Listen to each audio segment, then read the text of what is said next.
think when we look at migration, we see social capital issues sort of on steroids, or they're very powerfully on display. And in a non-war, non-crisis type of situations, that's the normal processes in migration.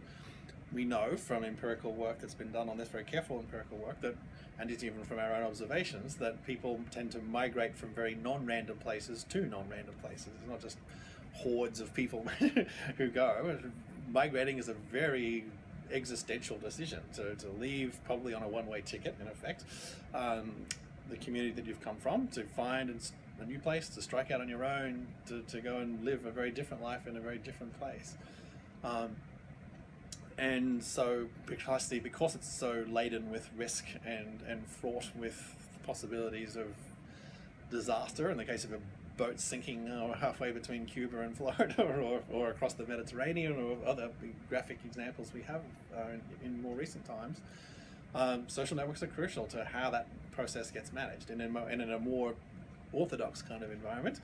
it's all about social networks. It's all about social capital, because you don't randomly migrate. You migrate to places where you will know the people that are going to greet you, that can welcome you, that can offer you shelter, that can offer you a basic livelihood, can offer you a basic set of financial tools for being able to get access to credit, for example.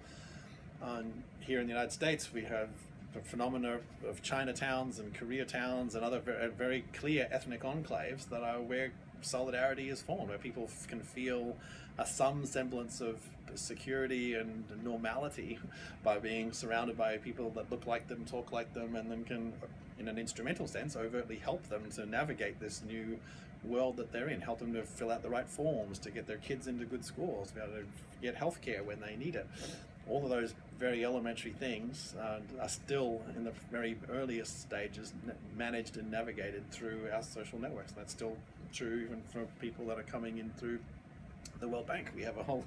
set of associational networks that are all set up to help people do that, because it's not obvious how your partner will function here in Washington. So we realize that's a considerable source of anxiety, and so we set up a social mechanism to be able to help people deal with that. So that's very normal. But when it comes to policy around migration, certainly in these more graphic instances of state failure, and not just hundreds but thousands or tens of thousands of migrants, that obviously overwhelms any informal social institutional arrangement. There has to, though those processes remain, we need to have some complementarity between what becomes official policy, but that official policy itself needs to recognize that migrants, even under the most dire circumstances, perhaps even more so under dire circumstances, because the risk is so high, will be very much driven by their semblance of the social networks that they can construct that will help them to manage the risk and vulnerability that they encounter. So not just in the process of migrating, but the crucial first few months and years when people are in a new space, where linguistically, legally, they can be in a very precarious situation of just literally not being able to figure out how to get money to pay for groceries, not being able to help figure out how to enroll their children in school. All those sort of things just need to be sorted out, and one can have policies in the abstract for doing all of that, but if we want it to work really well, then there's got to be some formal system that underpins it. It's got to be well implemented, and it's got to take seriously the social component to all of this, because in the worst situation, you atomize people, you take them away from their own people, you put them in designated sort of real estate, or Australia's own awful cases, putting them on islands in the middle of nowhere, and imagining that somehow this is either a sensible or minimally humane response to these problems. It just isn't. And so the imperatives don't go away, because the more we develop, the more we integrate, the more these pressures are going to happen independently of war and state failure.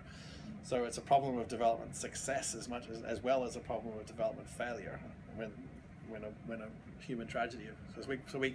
have to have a strategy for this, whether we like it or not. And we can play catch up against very difficult circumstances, or we can try and get ahead of this and try and think about it more proactively up front. And some basic literacy, as it were, with regards to how migration processes work, and especially the social foundations on which most of those rest, I think would be a pretty first order issue that should be under